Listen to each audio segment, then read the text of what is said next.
Sure. How is the two laws of thermodynamics violated? Darwinian? Yeah. Well, the first law, Darwin's book on the origin of the species, right? Does he actually give the ultimate origin? He doesn't give the ultimate origin. He makes assumptions. You see what I mean? He makes assumptions how we got the first life form. But to have life, as you know in chemistry, you have to have energy. There's no living organism that can survive without an energy source, i.e. ATP. Do you agree with me? Well, as far as we know. Right. Well, yeah. Well, in science, we don't go with what we know. But what we know now in science is there's no living organism that can have the requirements of life without an energy source. Acquire it and harness it. So we can't just assume in magic, all of a sudden, if mass energy can't be created or destroyed, we've got to ask a more fundamental question than how do we get it? But it comes from so much before that. I mean, the energy that's created in ATP, I mean, all the energy that we have here on Earth originally comes from the sun, right?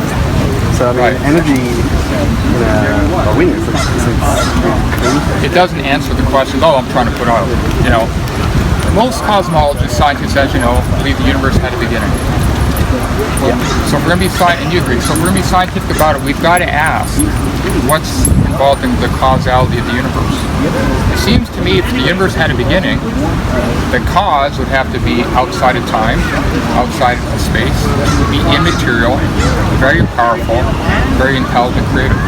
That's what we're trying to say, right? So Darwin evolution doesn't answer that question, just assumes we had all the parts, we had the energy, you see what I mean? It's taken a huge hurdle and just avoiding kind of the big elephant in the room, so to speak, as scientists, you know what I mean? Yeah. If we're honest about it. That's all we're saying.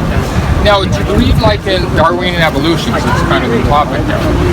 Okay, so remember, entropy, just, we don't have to get too detailed, but the basis of entropy, you say it means over time without intelligent intervention, do things go into order or do they go into disorder? Well, yeah, the universe is lazy in disorder, that's striving points. Yeah, things tend to be more disorder. Right, that's what I'm saying. But there's a certain activation period before that happens. Like matter doesn't spontaneously just combust into smaller pieces. Right. Now, I agree with you. It takes information, does it not? Matter without information it doesn't randomly assemble itself and carry out instructions. So what we're saying is you always have to have information. But let me go a step before as a scientist, as a chemist. Let's go before that. Let's ask ourselves, if you believe in cosmic evolution, I'm not saying you, but someone believes in cosmic evolution, we have an unguided cosmic explosion, and somehow we've got our universe. How would you explain, at least here, and other parts of the universe, the laws of physics, mathematics, and so forth? You agree with me, being in chemistry, you have to have uniformity.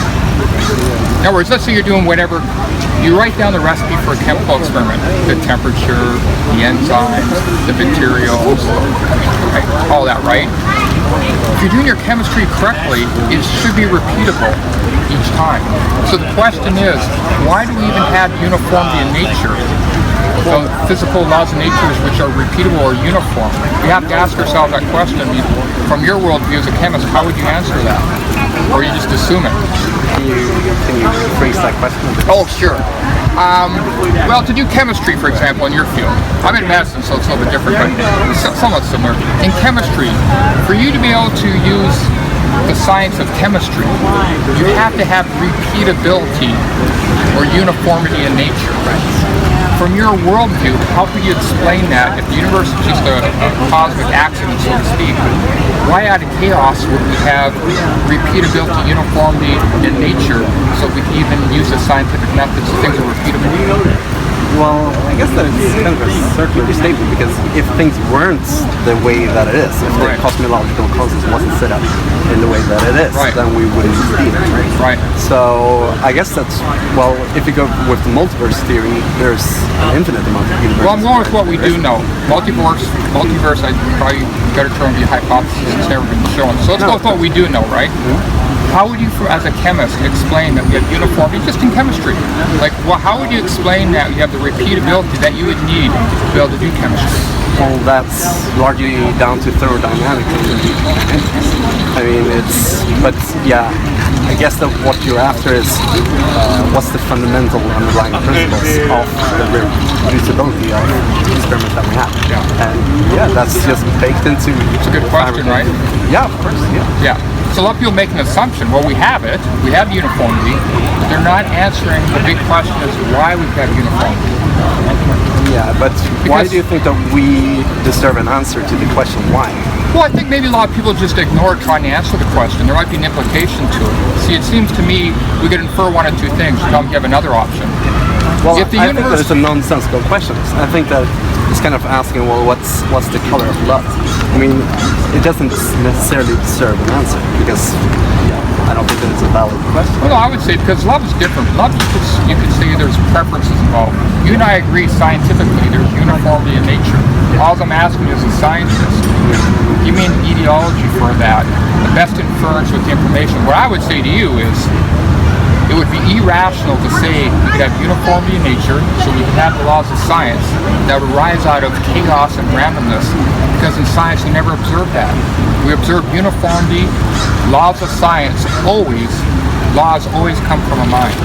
I would say that would be the most rational explanation. So I guess from your viewpoint, maybe something you haven't thought much about, or it's okay if you haven't, I was just curious.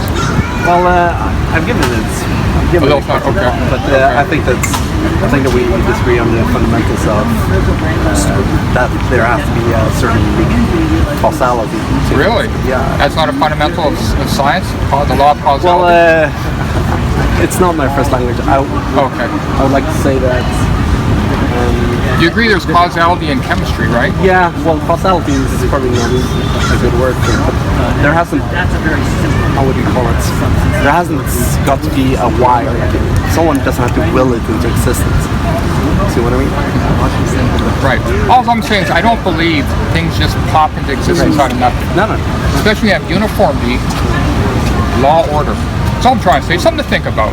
Darwin evolution doesn't answer. As a matter of fact, it's the antithesis of Darwin evolution out of randomness and chaos.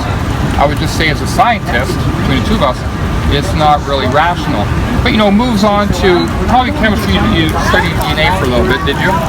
Not that extensively. Okay. Yeah, I'm used to the finance.